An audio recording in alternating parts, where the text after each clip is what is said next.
The second joint practice between the Saints and Chargers seemed to be over in a blink of an eye. It was a little bit shorter because there was not one-on-ones. They ended a little bit earlier, but man, we got to see a lot of good in this joint practice. The defense killed it. It was fast-paced. Again, no one-on-ones, but we overall got to learn a lot about the Saints in the last 2 days. Learned a ton. Have a great show. I'm excited to get into all of it. It's just so much stuff to break down, and we are presented by PJ's Coffee. So if you need to get your day started, make sure you go and check them out. They got locations all over the city, none out here in LA though. And if you have any healthcare needs, we are coming to you from the mobile Toro Hospital Studio. Check out the LCMC network. They have the best healthcare in the whole entire area. And you know what else is the best in the area? The whole Gulf Coast area. Matt Bowers, best car dealer that you can find. If you need to get a vehicle, go check him out. He will take care of you. The NewOrleans.Football show is proudly presented by PJ's Coffee. PJ's Coffee has some of the best drinks that you can find. They have locations all over the city. They have pastries and everything else you need to get your day started. So go check them out. For fast relief coffee. Mike Hoss here. When the AC goes out and it's hot outside, every second counts. For over 40 years, Keefe's AC Heating and Electrical has helped thousands of families stay cool in the sizzling hot months. Keefe's Get You Cool in 3 hours or less guarantee is what our customers love the most on the North or South Shore. Call Keefe's. We'll get you cool in 3 hours or less guaranteed. Keefe's Air Conditioning and Heating. And now electrical. For fast relief, call Keefe. Moe's Barbecue is located in Metairie. They have your game day needs taken care of. Whether you're tailgating or watching the Black and Gold or LSU at home with friends, Moe's has you covered. Order pulled pork, wings, ribs, sides, and more. Come in with the family for lunch and dinner as our kids' meals will please even the pickiest of eaters. Tailgating, parties at home, lunch and dinner, Moe's Barbecue will handle it all. Moe's Original Barbecue, 1101 North Causeway Boulevard between 48th and 49th Street in Metairie. Call 504-407-5333 for your catering order today. 504-407-5333. Moe's Original Barbecue in Metairie. Hardhide Ponchatoula Strawberry Whiskey is an 86 proof blend of aged wheat bourbon, American light whiskey, and fresh Ponchatoula strawberries. Blended in New Orleans, it is not for the thin-skinned.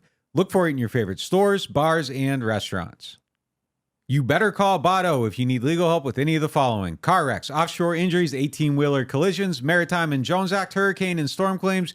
You better call Botto at 504-323-7777 or 985-303-7777 for your free consultation and case review. NewOrleans.Football is proud to be sponsored by Firehouse Subs. Make sure you check out their location on Veterans Boulevard. All right, let's get into the show.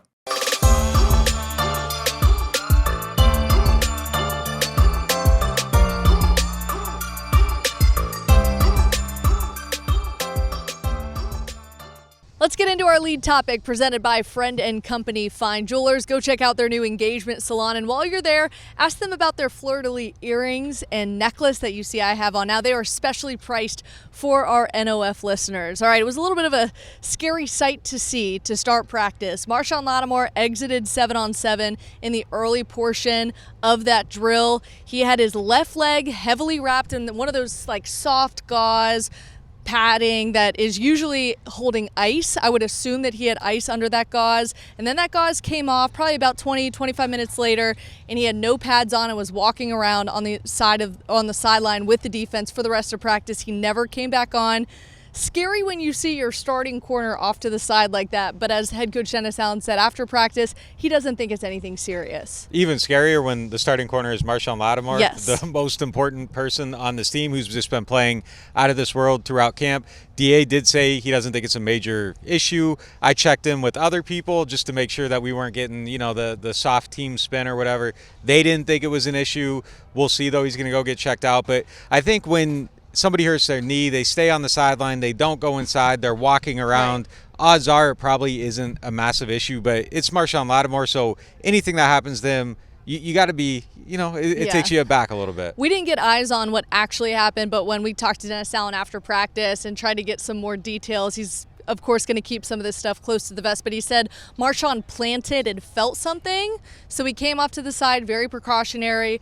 I do believe that was just ice, getting that whatever it was that he felt ice down, and he did stay out there. But speaking of injuries, The running back, rookie, Kendre Miller, was back practicing for a second straight practice. Really good for this rookie to get kind of a high volume of reps after what was a little bit of a scare as well with the knee injury. It was the biggest negative coming out of an otherwise really positive game on Sunday. And you know, we were talking about, boy, there's somebody who really needed these reps and these practices to get ready to play a big role in week one. So it was great to see him. And he wasn't just out here. He was out here performing. I mean, he had a couple really explosive plays. He looks good.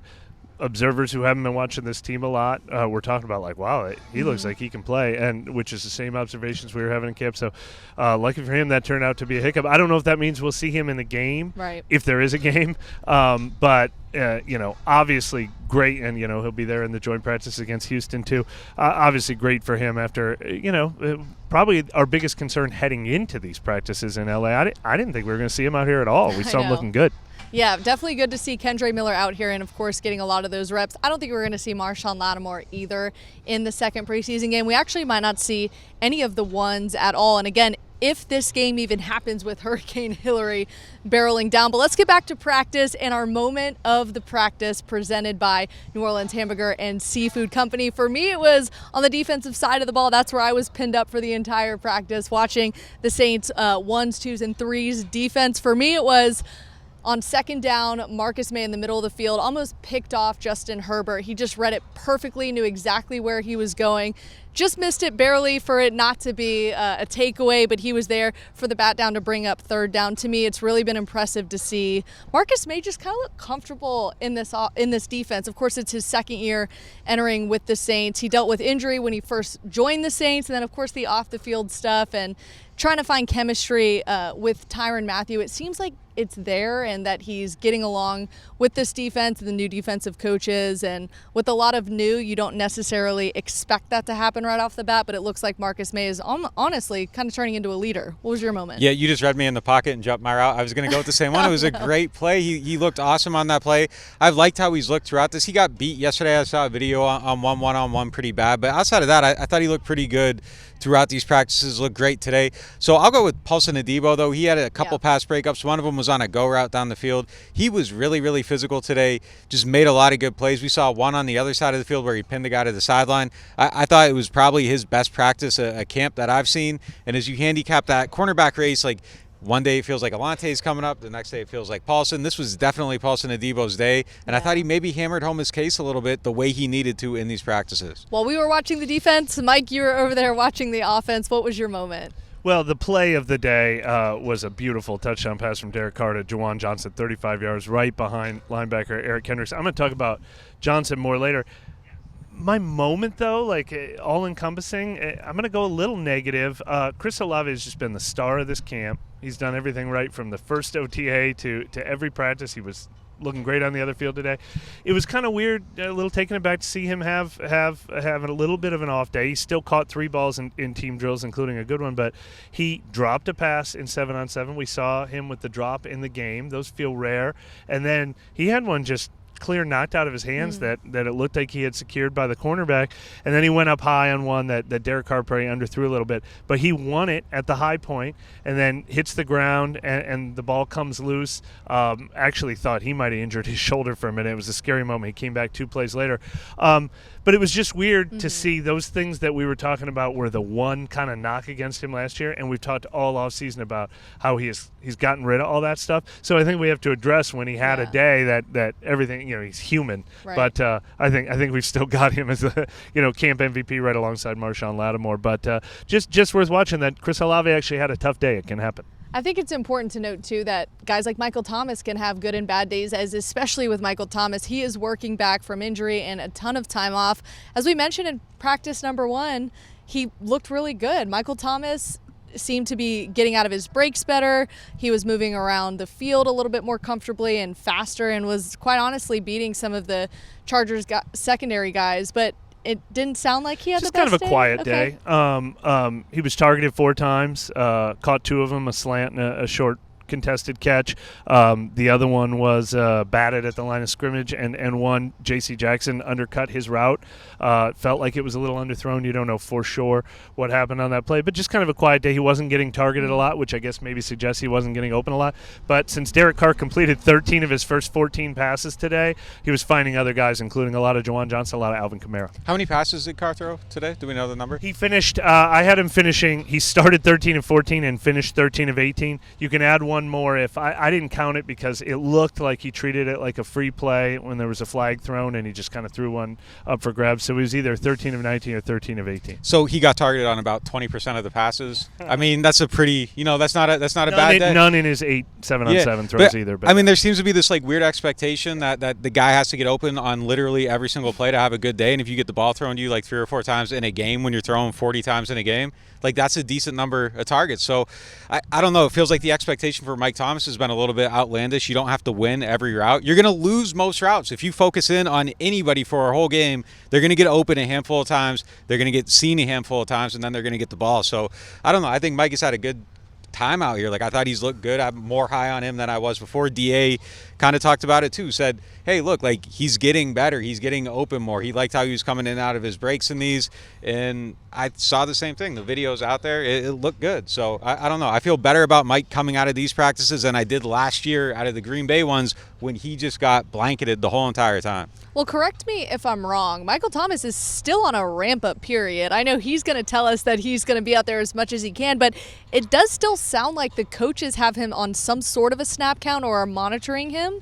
Well, look, I think the thing is it's a matter of expectations with Mike, too. If you're expecting 2019, you're setting yourself up for just that's not going to happen. He's been out for 3 years. 2019, he was the best receiver in modern NFL history. Like, he had the most productive season of all time. If you're sitting back waiting for that, you're going to be sorely disappointed. If you're looking at him and saying, hey, maybe he can play 12, 13 games and flirt with, 900, 1,000 yards, you might have, like, reasonable expectations at that point. But Mike isn't going to turn back the clock and be 2019 guy. If he does, amazing, one of the greatest comebacks of all time. But I'm not setting my gauge at that barometer. No, that's totally fair. I mean, look, we've said how many times that it's been a quiet start. I actually thought what raised the bar, not only Mike Thomas, his entire history of being one of the greatest offensive players in Saints history, but he looked so good right from the jump in training camp last year. This year he looks like a guy who is 30 years old and had to shake off some rust, but that doesn't mean there's anything wrong with that. Like I've said over and over again, the best thing about him is that he hasn't had a setback. They've given him some veteran rest days, but he hasn't missed a practice because of injury. And guess what? With each passing week, he's looked a little better. Kind of exactly what you'd expect if we hadn't seen him last year look so sensational. This is what you would expect somebody to look like at the time he has. And I think the thing that concerned us most in the first couple of weeks was him not completing some catches. Not necessarily drops, but, letting the ball get separated from him. That's something I'd never thought I'd see from him. That's something that we have not seen from him in the last week. I want to quote Derek Carr, too. I'm thinking back to the very beginning of training camp when we heard from Derek Carr about how he's building that early connection with Michael Thomas. He was like, if this is Mike at 80%, I don't want to know what he looks like at 100%. You mentioned, too, shaking off the rust. I believe he's actively shaking off rust every practice. Now, I believe there was an indoor practice where maybe I don't want to say setback, but it was part of the process of integrating back in, and then he comes out here against the Chargers' first-string defense and looked really good. I think it's okay that we can say that he is positively getting closer to who he once was. Is he going to get to 2019, Mike? Again, I think that's fair to say. That I don't think any receiver in the league ever is going to get to 2019, Mike. Like, for this team to work, Chris Olave's wide receiver 1, Mike's 2. Like, that's how it's going to be, and that's the way it should be. That's the way everybody should want it to be. That's where Mike's at in his career. Yeah. He might be one of the better 2s in the league. We'll see. But, like, again, I don't think that the expectation should be that he's going to be the whole entire – like, when Mike was on the team, they're like, oh, we don't need any other receivers. Like, that isn't the case anymore. Like, you get some other guys around him, Mike's going to help them out. They're going to help Mike out. He's going to be fine. Like, I'm not worried about him because I think I'm entering this with realistic expectations. Yeah, and look, 2019 Mike, we're kind of cheating when we make that comparison because, of course, he's not going to look like that. But he's not even going to look like – I mean, is Keenan Allen 30 years old now or he's close to it or whatever? Keenan Allen came out here and had, like – I think he caught like 12 of 15 targets yesterday. That's not Mike's role here either. But one thing that is a bonus with Mike is if he's just on the field. That third down catch that Juwan Johnson made on that opening drive helped in part because Mike cleared out the middle because he was getting a lot of attention. Juwan Johnson stepped right into that open space. The touchdown to Keith Kirkwood was because of the attention that Mike Thomas was seeing. Keith Kirkwood moved right into the open space.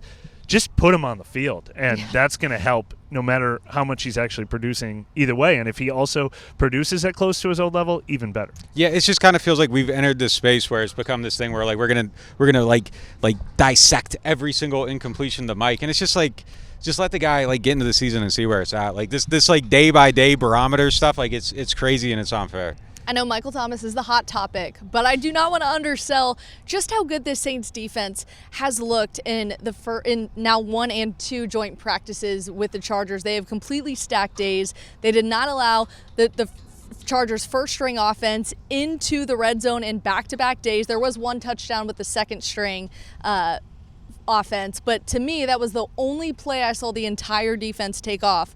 They had the Saints' first-string defense had 2 big stops. In the team drills, we saw Ugo Amadi with an interception. Paulson Adebo looked way more comfortable today than I've seen him in the past. There was no penalty flags thrown on the 2 pass breakups in the end zone. Dennis Allen had a lot of good things to say about Alontae Taylor. To me, the defense is our money segment presented by Jefferson Financial Federal Credit Union. Now it's can they translate that to the field in the game? Yeah, I agree. I thought they looked really good today, and they won more than they lost. I'm sure the Chargers feel good about some of their running plays. They broke off a couple long runs, but overall they locked down. They played well. They ended the practice with 2 hurry-up drives, 48 seconds on the clock. Saints won both of them, forced the Chargers to attempt a bunch of Hail Marys. None of those connected. They didn't complete anything down the field, which Mike told us yesterday was the case there too. Right. Everything was short. Everything was to the flats. And as you said, the officials are out here. No penalties for Paulson Adebo. Biggest thing of the day. I don't know if he had any yesterday, but he played clean today. Alontae Taylor did draw 1 PI. But overall, yeah, I thought they looked really good. The linebackers were getting out into space and making plays. A very, very good day for them. Yeah, no penalties for Adebo or Taylor yesterday, including some nice deep downfield pass breakups. And this is called the money segment. Paulson Adebo and Alontae Taylor had to step up today because Marshawn Lattimore wasn't practicing. So if you tell me that you're going against Justin Herbert, Keenan Allen, Mike Williams, Joshua Palmer, who I love, they draft Quentin Johnston, and Marshawn's not at practice, and they don't give up a deep ball or a touchdown, that's money by Alontae Taylor and Paulson Adebo. It's great to feel great about who's going to be the number 2 guy. I got to support the triplet agenda here too. Peyton Turner had a sack and a pressure. He looked good today. 2 sacks from Peyton Turner yesterday. Yeah. I'm going to start wearing a jersey on the show. You know what? Who stepped up as well? Anthony Johnson. Oh yeah. Anytime, I don't believe they completed a deep ball. They tried. I will say the Chargers did try. Justin Herbert did air it out. But Anthony Johnson batted a couple down. Alontae Taylor did. He did get 1 penalty. I thought it was unfair. I don't think he deserved. It was kind of a weak penalty. They're always unfair. Yeah. And then Paulson Adebo, same thing. And so you put that together with Marshawn Lattimore. God forbid something happens. Looks pretty good to me. Let me add on Anthony Johnson. They did not do one-on-ones today. I don't know if we made that clear. No one-on-ones. We love to chart one-on-ones, especially when they're going against another team. But Anthony Johnson went 2 for 2 in one-on-ones. Wow. He was a guy I put a star next to, and I don't think we mentioned him yesterday. But when you add those 2 practices together, again, what is he, 14th on our DB depth chart? But they have like 14 DBs we want to keep on this team. He had 2 pass breakups in the hurry-up thing against Justin Herbert, going against their starting wide receivers. Man's holding his own. Like, he's making the case he needs to make. I don't know if there's space on the team for him to get there, but if you are trying to make an argument, he has made the strongest argument possible to this point. Yeah, he had stacked a couple of good practices, and so did a lot of the other guys on the team, which kind of makes me sad that, with this hurricane on the way to LA, I don't know if they're going to be able to play this game, but let's just say if they aren't able to play the preseason game, how far does it set some of these guys back as far as preparation for the season and as they get closer to cut down? Yeah, it hurts the guys that are trying to make a case to make the team, because these are the games where you can go out, you can make a special teams play, and then, wow, you're on the radar all of a sudden when you don't necessarily get that same opportunity in practice when there isn't live hitting. Like, special teams especially, like, you're running through contact, you're sacrificing your body. They aren't doing that in the practice, so it's a major hindrance. And yeah, if you're a long shot like Anthony Johnson and you're trying to make the team, not being able to go out there in the games and do it over and over is a big hit. I think in the kicker battle, if you're Blake Groupie, you're very upset that there might not be another game situation and it might take reps away. The backup punter, Lou Headley, he needs these games to make his case. So yeah, I think it's a major hindrance for the guys further down on the depth chart. Well, and Mike, we didn't see a lot of Jake Haener. We saw none of Jake Haener today. I don't remember how many. None yesterday. None yesterday, none today. So he's going to be the most upset at all looking at that weather report. Although we're near where he's from or whatever. So it's his own fault. Come on, look, he can't blame New Orleans for this one. But Haener was probably going to get a ton of reps because it was very clear that they wanted to treat this like the game reps for the guys who got all the reps here. And Haener has got to be a guy who was already, like, as soon as that last game ended, probably could not wait to get back on the field and have a better showing for himself. So he would really, really be disappointed. And I would say, all that stuff for those individuals, it's really important. For the team itself, I think the biggest disappointment would be I think they probably want to see Trevor Penning get a ton of snaps. Peyton Turner, Isaiah Foskey, like guys that we know are going to make the team that need pregame seasoning. That's who it's going to hurt the most. What have they done in the past with these preseason games? Because obviously this is hurricane season. Is this a game that just gets completely canceled? Do they try to move it? It'd be gone. That's what's exciting. We know from experience. Yeah, we've seen it happen. Did you bring us in from New Orleans to be your weather expert on what happens to preseason games that are canceled due to hurricanes? Had to get the history, right? It will. Yeah, they're going to reschedule it for Week 18 probably. We will hear from you all with our question of the day, and still to come, our fantasy segment right after this.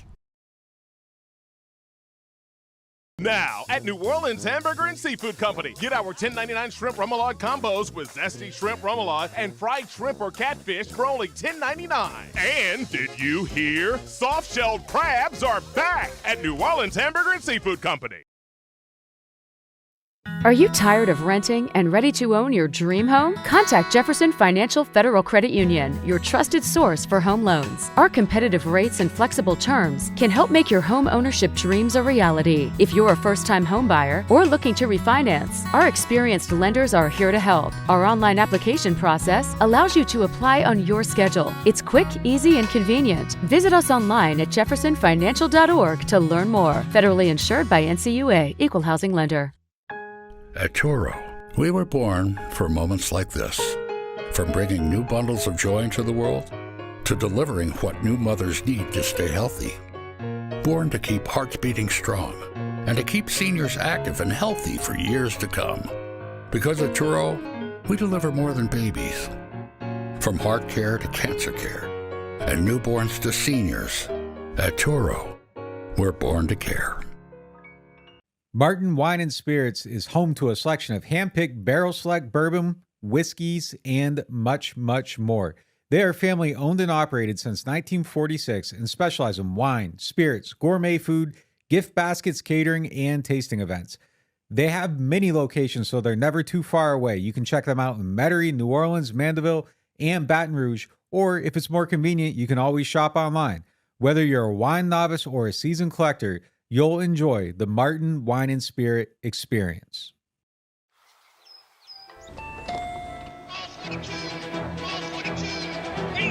I'll take a New Orleans Saints scratch up.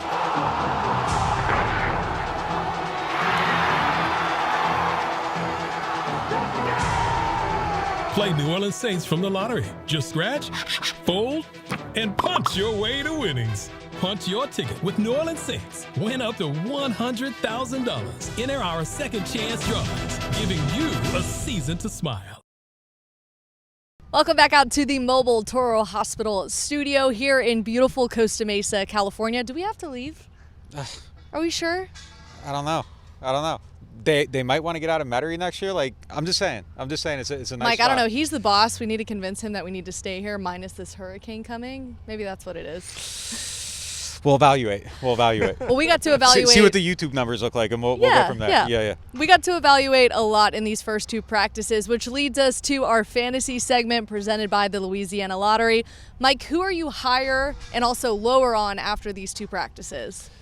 Well, higher on Juwan Johnson. The only reason he wasn't the moment or the money segment or both of them today was because I was saving him for the fantasy question, or it would have gotten repetitive. But my goodness, like, I think I said that about him in OTAs and minicamp. He had a little bit of a quiet start to training camp, but this week, I mean, you could not come away from that game without thinking he's going to be a big part of this offense. Today, he had 4 catches in 11 on 11, including that gorgeous. I mean, the timing on it, perfect throw, deep behind the linebacker, caught it right in stride. And just the comfortability and the connection between Derek Carr and Juwan Johnson. Dennis Allen made a point to talk about how their connection has grown. Derek Carr himself, I think we mentioned this, he did like his brother David asked him for fantasy advice. He said, I'd get Juwan Johnson as my tight end. Sounds like a pretty good source for that. But it's clear we were already high on just the potential of Juwan Johnson to grow and develop. But the comfortability we're seeing with Derek Carr and him and the rapport we're seeing with him, how can you not be higher on him as this camp is going on? Yeah, I think we all can agree that Juwan Johnson is higher on all of our lists. But, Nick, who are you higher on? Yeah, I think it's Alvin. I think that he's just had a really good camp. He came out here yesterday. He dominated in one of the red zone periods. Looks really good. Is run with a lot of bursts. Granted, he's going to miss the first 3 games of the season, but I think it's, if you're talking fantasy football, real football, I kind of like where he's positioned going into the season. And I was, admittedly a little bit pessimistic just kind of coming off of last season, but like the outside zones, he's getting out there, and that was such a huge issue last year. They're being blocked better. I think the line's better. Derek Carr can actually throw passes into the flats in the short areas. I think it's all going to benefit him really, really well going into the year. All right, we've got your higher. Who are you lower on after these 2 practices? Honestly, and I'm not just, trying to say this, but there's no one I'm lower on for fantasy purposes. I guess we could cheat and say Rashid Shaheed because he hasn't been on the field, but he looks like he's working his way back. But I guess just maybe lower on drafting any one of the 3 running backs in general, because I agree. Like, my hopes are pretty high for Alvin. So Jamal Williams has looked good out here. Kendry Miller has looked explosive out here. When they're all 3 on the field, like, I think they all need touches. Like, I don't know that I want to have to be making fantasy decisions on every week. Like, will this be Alvin's week? Will this be Jamal's week? Will this be Kendry's week? So I guess maybe this is a backdoor way of saying I think all 3 look like they're going to be so involved this year that maybe I'm going to stay away from Saints running backs in fantasy. But I do agree that Alvin's start has been really promising. Yeah, I agree with that. Fantasy-wise, I don't think I'm down on anyone. Real life-wise, I don't feel like I'm down on anyone. The Saints held their own against a playoff team, like a team that should go in the playoffs and win a game. A team that's everybody thought their coach was going to get fired because they didn't win a playoff game last year. It's a very talented team. I thought they held their own on both sides. Everything obviously wasn't perfect, but they did really, really good. And I think they're coming out of here in a strong position. Yeah, we'll see if these fantasy segments hold up by the start of the season for the people that are watching now. I'm sure they're going to be clipping, letting you all know. Yep. This is fantasy draft time right now. Yeah, all right, we hear from you guys, the fans, in our Martin Wine and Spirits question of the day. Martin Wine and Spirits is home to a wide selection of hand-picked barrel select bourbon, whiskeys, and more. KPM asks, will Jalen Smith be playing Will or Sam? How has he been looking? And will Zach Bond likely start the season? Is Isaiah Foskey good enough to get in the D-end rotation early in the season? Let's break this up because this is kind of loaded. Let's start with Jalen Smith playing in the Will or Sam. Well, I want to know what you saw. We were watching him. I'm curious to see if we had the same take coming out of there watching him specifically in run defense. Well, it's hard to fill Demario Davis's shoes, who was obviously working off to the side as he was still working back from, I believe it is a calf injury. So he was working next to Pete Werner, and so was Nephi Sewell. They were both working in with the ones. But Jalen Smith doesn't miss a beat. When he's in there next to Pete Werner, I almost get faked out that it's Demario Davis, not just because they look alike and their hair's similar. Like, he is actively putting out really good reps. He had a couple good run stops, and just honestly, like, some of these guys who are really speedy, he's getting out to them at least on the sideline and pushing them out of bounds. Jalen Smith could be a good fit for the Saints. I really believe that. Yeah, no, he looked good today. He popped. And I thought maybe the first time we saw him, it was a little bit slower, but it looks definitely like he's settling in. As you said, he was really good in run defense. He showed really good range. He was getting out to the sideline and making plays, cleaning some stuff up. I think he probably fits more in the Will role because he does have that versatility. But I think they could play him in Sam sometimes too and use him as a blitzer. I think there's a lot of stuff you could do with him. He's a versatile player. I don't think he's stuck in a box, but I think he is someone that if there is an injury, you can play him in space. Yeah, I was impressed with Jalen Smith just watching him in walkthroughs yesterday. My immediate reaction was, oh no, poor DeMarco Jackson and Nephi Sewell, they've been making their case to be the third linebacker. And they just brought in this pro. I mean, he looks the part. His history says he has the highest ceiling. His experience says he's done this. Even last year he was really still effective. I'm really kind of surprised he was still on the street. Health has been the only question mark about him. Doesn't seem to be a question mark right now. So, I mean, my money, especially if he popped, I didn't get to see him the way you guys did today. I think he's quickly vaulting himself into being the front runner for that third linebacker role, which is what I think we're calling the if Demario Davis or Pete Werner misses time role, which is the one that matters. Yeah. I think he would start and play a full game right next to either one of the other guys. Now, Zach Baum, which was the second part of this question, he is working pretty steadily as the starting Sam. I've seen highs and lows from him all camp, but he almost feels like he's running unopposed. They're not giving anyone else a chance with the ones. Ryan Connolly gets a lot of chances with the twos, but if Zach Baum is the starting Sam, that means he'll get his 5 or 6 snaps, maybe some pass rush snaps in third down packages, a lot of special team stack, kind of like the Caden Ellis role last year.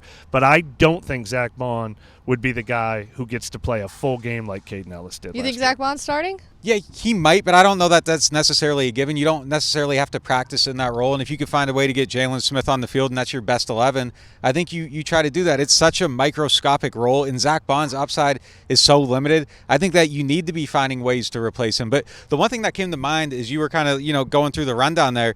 One of the most interesting things about this team to me right now and how they are constructed is that they seem to favor sure things more than upside, and you see it in the coaching staff. Like, they didn't go out and try to get like the young guys. It was the people that they knew were proven commodities. They've tried to replace everyone with proven commodities. They aren't trying to chase upside at running back. They go out and get a proven commodity. They didn't try to chase upside at linebacker. They go out and get Jalen Smith. It seems like they want to make sure that all their holes are plugged very, very tightly, that there's no leaky water. And look, you know how high the water is going to go with these guys. You aren't chasing the upside. You're just trying to hit a mark and make sure you're winning your 10 games and getting to the playoffs. That matches their approach. And look, it's funny, I was just listening to a podcast that was pretty accurate describing all the pluses and minuses of the Saints. But the one thing I disagreed with was the analyst I was listening to kind of belittled that. Like, here go the Saints just trying to win the NFC South again. And I'm like, what's wrong with that? Exactly. Like, Seriously. It's true. They are not going to be one of probably the top 10 favorites to win the Super Bowl this year.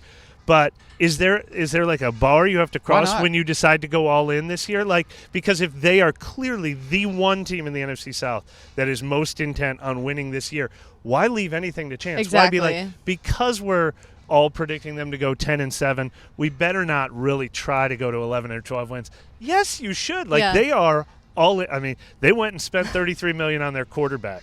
They re-signed all their 30-plus-year-old players. Michael Thomas and Demario Davis and Cam Jordan are all still here.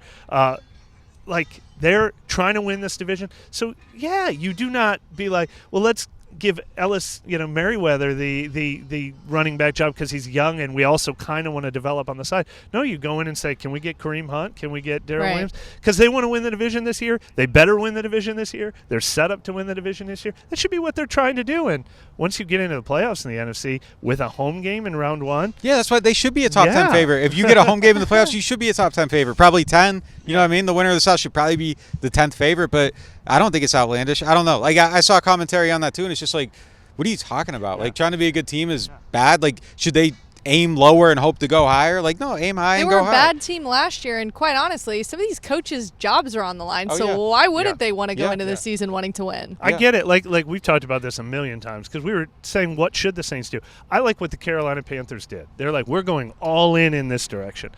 But I like the Saints going all in this direction. What I don't like is the teams that are like, well, we might win 8 games this year, so we kind of want to hedge here and hedge there. Right. Like, I prefer one route or the other. This is clearly the route the Saints have always preferred.